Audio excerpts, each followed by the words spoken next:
ท่าที่1การเก็บตัวให้พร้อมก่อนออกรถเซ่1เวลาที่ขึ้นถึงรถแล้วให้นักขับขี่ปรับเบาะนั่งให้อยู่ในระดับที่เหมาะสมใส่สายรัดนิรภัยให้เรียบร้อยต่อไปให้กดกาดตำแหน่งเกียร์ให้อยู่ในตำแหน่งวางเมื่อพร้อมแล้วก็ให้ติดจักรจากนั้นก็กดเบรกมือเมื่อพร้อมแล้วให้ใส่เกียร์1เปิดไฟสัญญาณไปในทางที่จะเลี้ยวประมาณ3วินาที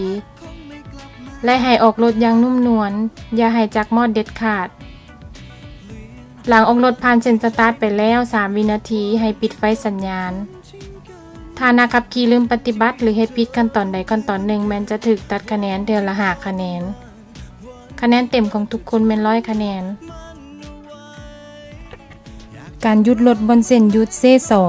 2ให้หยุดรถโดยบ่ให้หัวรถห่างจากเส้นกำหนดหยุดอย่างน้อย30เซนติเมตรแต่บ่เกิน1เมตรจอดให้รถหยุดนิ่งอย่างน้อย3วินาทีจากนั้นให้เปิดไฟสัญญาณเลี้ยวก่อนออกรถ3วินาทีและให้ออกรถเพื่อไปในท่าบังคับต่อไปถ้านักขับขี่ลืมปฏิบัติหรือเฮ็ดผิดขั้นตอนใดขั้นตอนหนึ่งแม้นจะถูกตัดคะแนนเทื่อละ5คะแนน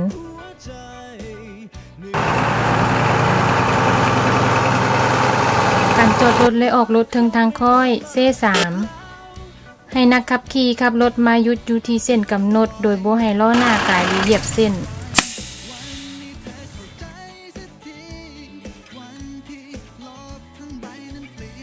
จากนั้นให้ดึงเบรกมือขึ้นใส่เกียร์ว่างเพื่อให้รถหยุดนิ่งบ่ให้หนิ่งประมาณ3วินาทีจากนั้นให้เข้าเกียร์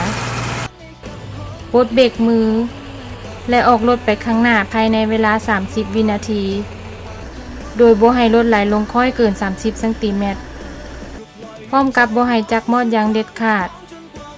ถ้านักขับขี่ลืมปฏิบัติหรือเฮ็ดผิดขั้นตอนใดขั้นตอนหนึ่งแม้นจะถูกตัดคะแนนเทื่อละ5คะแนนขับผ่านทางคดเลี้ยวตัว Z C4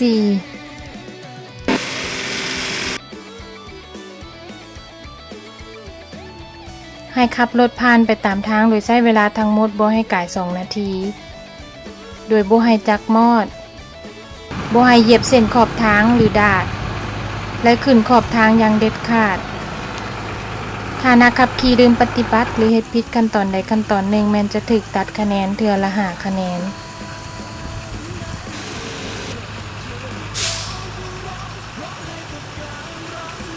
ขับผ่านทางโค้งตัว S C5 ให้ขับรถผ่านไปตามทางโดยใช้เวลาทั้งหมดบ่ให้ก่าย2นาทีโดยบ่ให้จักรมอดบ่ให้เหยียบเส้นขอบทางหรือดาดและขึ้นขอบทางอย่างเด็ดขาดถ้านักขับขี่ลืมปฏิบัติหรือเฮ็ดผิดขั้นตอนใดขั้นตอนหนึ่งแม้นจะถูกตัดคะแนนเทื่อละ5คะแนน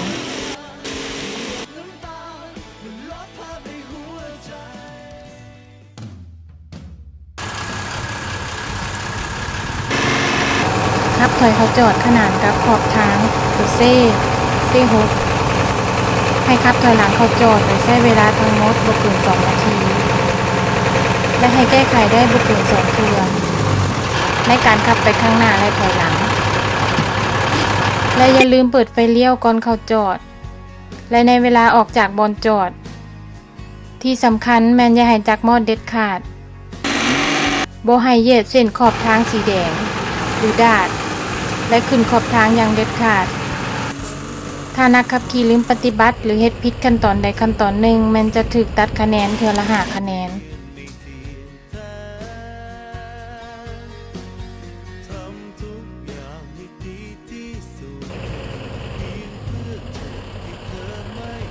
การหยุดรถบนไฟอำนาจและการปฏิบัติตามป้ายจราจรเซ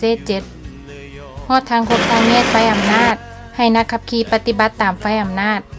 ถ้าไฟแดงก็ให้หยุดรถโดยบ่ให้หัวรถห่างจากเส้นกำหนดหยุดอย่างน้อย30เซนติเมตรแต่บ่เกิน1เมตร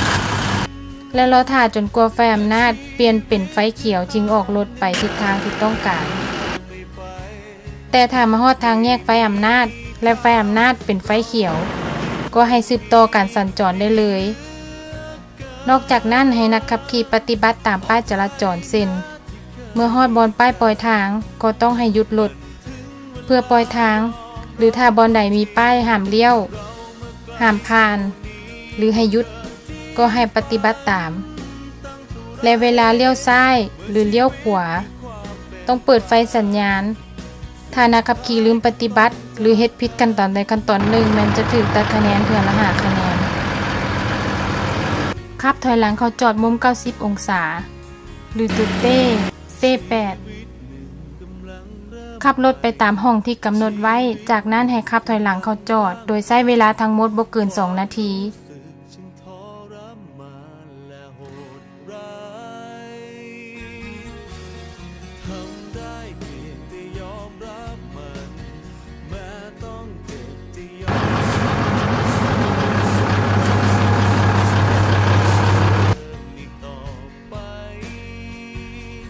และบังคับถอยให้ล้อหลังทั้งสองต้องเหยียบอยู่ในเส้นที่กำหนดไว้บ่ให้ก่ายเส้นหลังจากจอดได้แล้วก็ให้เลี้ยวออกไปจากรูปตัวเต้โดยตอนที่ขับออกไปอย่าไปเหยียบเส้นขอบทางและดาดกับขอบทางอย่างเด็ดขาดและที่สำคัญแม่นอย่าให้จักมอดถ้าจักมอดหรือลืมปฏิบัติตามข้อกำหนดแม่นจะถูกตัดคะแนนเทื่อละ5คะแนน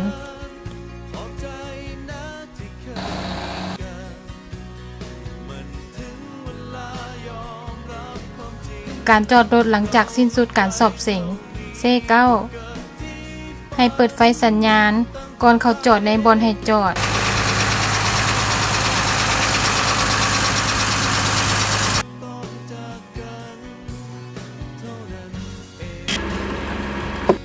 เมื่อขับไปจอดแล้วก็ให้ใส่เกียร์ว่าง